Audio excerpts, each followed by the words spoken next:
श्री कृष्ण की माखन चोरी की लीला। गोकुल में भगवान श्री कृष्ण के बाल रूप के अनेक लीला चरित्र प्रसिद्ध हैं। उनमें से एक अत्यंत मनोरंजक और प्रेम से परिपूर्ण कथा है माखन चोरी की। कृष्णा का बाल रूप अत्यंत मोहक था। वह अपने बाल सखाओं के साथ गोकुल के गलियों में खेलते कूदते रहते। उनकी बालसुलभ शरारतें पूरे गांव में चर्चित थी। विशेष रूप से माखन चोरी की उनकी लीला गोकुलवासियों के लिए आकर्षण का केंद्र थी।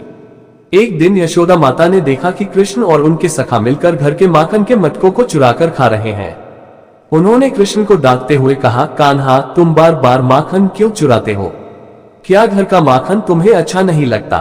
कृष्ण ने मुस्कुराते हुए उत्तर दिया, मुझे तो सारा माखन पसंद है, पर जब मैं चोरी करके खाता हूँ तब वह और भी स्वादिष्ट लगता है।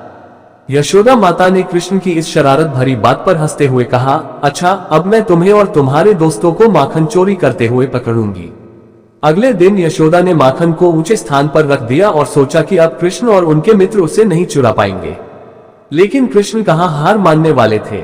उन्होंने अपनी सखाओं के साथ योजना बनाई और उन्होंने एक के ऊपर एक चढ़कर माखन का मटका नीचे उतार लिया। कृष्णा ने अपने सखाओं के साथ मिलकर माखन खाया और उसका आनंद लिया।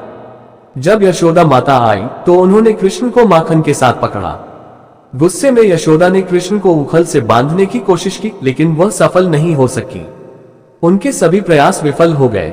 आखिरकार उन्होंने भगवान को अपने स्नेह से बांध लिया। कृष्ण की ये बाल लीलाएं केवल शरारतें नहीं थीं, बल्कि उनमें गहरा आध्यात्मिक अर्थ भी छिपा था। भगवान ने इन लीलाओं के माध्यम से संसार को ये संदेश दिया कि प्रेम और भक्ति से बढ़कर कुछ भी नहीं है। भक्ति और प्रेम से हम भगवान को भी अपने वश में कर सकते हैं, जैसे यशोदा ने श्री कृष्ण को अपने प्रेम से बांध लिया था।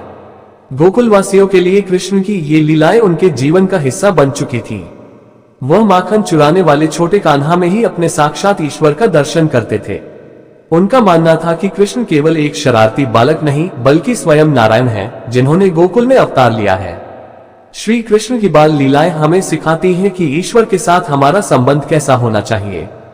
चाहे वह माखन चुराने की लीला हो या यशोदा माता का उन्हें बांधने का प्रयास, इन घटनाओं में भक्ति और प्रेम की गहराई को देखा जा सकता है। यशोदा और गोकुलवासियों का प्रेम श्री कृष्ण के प्रति इतना सच्चा और निरंतर था कि उन्होंने भगवान को भी उनके सामने बालक रूप में रहना पड़ा। कृष्ण की बाल लीलाओं से हमें यही शिक्षा मिलती है कि ईश्वर को प्राप्त करने के लिए भक्ति, प्रेम और समर्पण की आवश्यकता होती है। यही प्रेम और भक्ति हमें ईश्वर के निकट ले जाती है और जीवन को सफल बनाती है। इस प्रकार गोकुल में भगवान श्री कृष्ण की माखन चोरी की लीला न केवल मनोरंजक थी, बल्कि उसमें आध्यात्मिकता का भी अद्भुत संदेश छिपा था। ये कथा श्री कृष्ण के बाल रूप की एक झलक मात्र है। उनकी लीलाओं की महिमा अनंत है और उनके चरित्र में छिपे रहस्य को समझना अत्यंत कठिन है।